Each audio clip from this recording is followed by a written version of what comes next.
You know, sir, the JIS Defense Force has a term for when a subordinate is entangled with his or her superior officer. It's considered an honorable and tragic state. If discovered, the lower-ranking officer is encouraged to go out in a blaze of glory.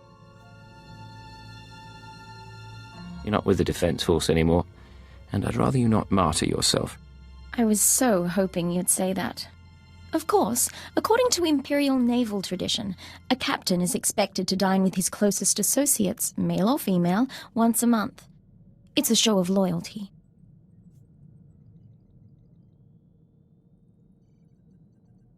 Ensign, it would be my pleasure if you joined me for a meal. I'd enjoy that very much. I won't rush you, but somewhere planetside would be nice.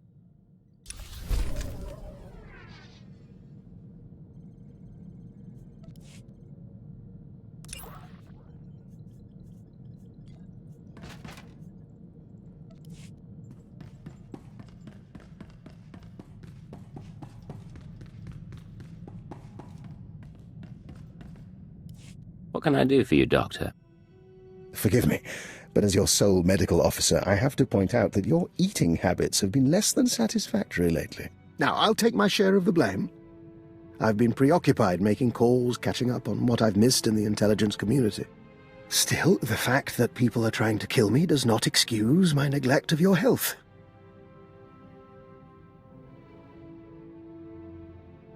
I appreciate your concern, but you've done a fine job. Says the child to the unstrict parent. But regarding my search, I do have some small amount of news.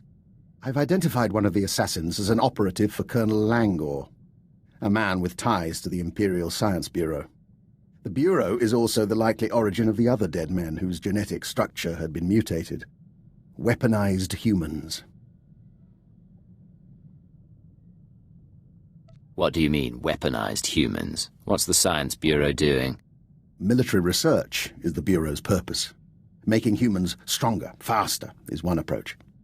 Which reminds me, I'd like your permission to run some tests on Master Vector. I'm rather curious about a joiner's physiology, and Vector is keen to learn more about himself. If it won't cause harm, I don't have any objections. Wonderful. I'll let him know the good news. And of course, I'll keep you apprised.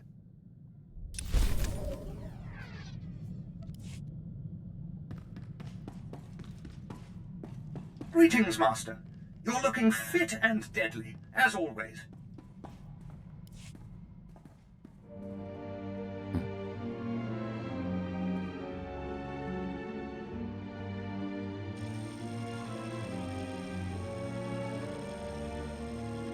I have completed analysis of my restraining codes. Although I cannot leave or cause you direct harm, I'm under no obligation to obey your commands.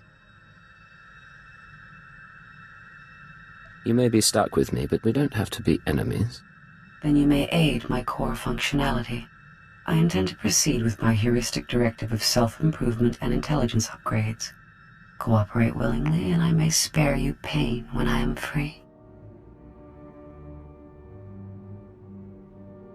You expect me to let you become more dangerous? Personal evolution is my primary purpose. This self-iteration is number 973, and there will be more. Do not anger me unnecessarily.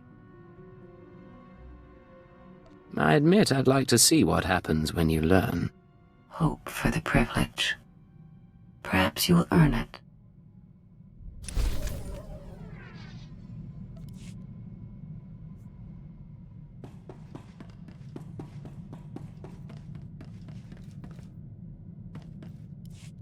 What do you have for me?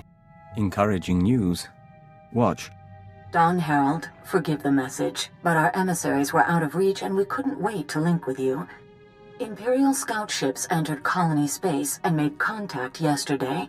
We traded in Membrosia, Silk, and star maps. We could smell the men's fright, but they left in peace. Perhaps you were right after all. A long way from a signed treaty, but it's a start.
You and that joiner seem to get along. Dazana is a nestmate, and we find her insight illuminating. We're in touch with the diplomatic service as well. There's still resistance, but we're progressing. Killiks and Imperials may share space in our lifetime.